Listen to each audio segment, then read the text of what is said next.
Hello and welcome to EZGlutenFree. Today I'll be showing our friends at favediets.com how to make these savory French onion muffins. Now these muffins are just as at home with bacon and eggs at breakfast time as they are with grilled meats and veggies at dinner.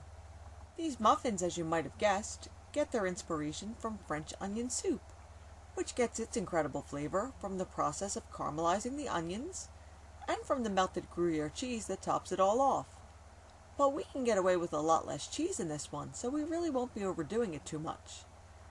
Alright, to make this we'll need 2 onions diced, 3 tablespoons of butter, 1 tablespoon of balsamic vinegar, 1/2 teaspoon of salt, some black pepper to taste, 2 eggs, 1/3 of a cup of milk, 1 cup of gluten-free Bisquick, and 3 ounces of Gruyere cheese, half of which will go into the batter, and the other half will top off the muffins. Alright, first, preheat the oven to 375 degrees and heavily grease a muffin tin with nonstick spray. Make sure it's not the kind with flour if you're on a gluten-free diet. Alright, we'll start out with the onions since they take a while. Melt the butter in a large nonstick sauté pan over a medium heat and add the onions to the pan with some salt and pepper. Stir them to get them coated and turn the heat down to low. Continue to let them cook over the low heat, stirring them every 5 minutes or so. After about 25 minutes, they'll look like this. Add the balsamic vinegar and stir continuously until all the liquid in the balsamic is evaporated, and then the onions are done. Set them aside, but don't drain off the fat since you'll need that in the muffin batter.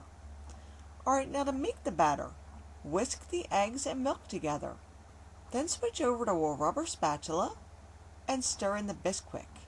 Once that mixture is well combined, stir in the onions and half the cheese. Now evenly divide the mixture into the 12 muffin wells. I used a scooper to get them all the same size. You could use the back of a spoon to press them into place if you want. Now bake them for 22 minutes. At that point, I like to remove them from the muffin tin, place them onto a foil-lined baking sheet that's been sprayed with nonstick spray, and top them off with the cheese. Then I put them back into the oven, using only the residual heat for about 3 minutes or until the cheese is melted, and they're ready to serve. These are great to make in advance, too.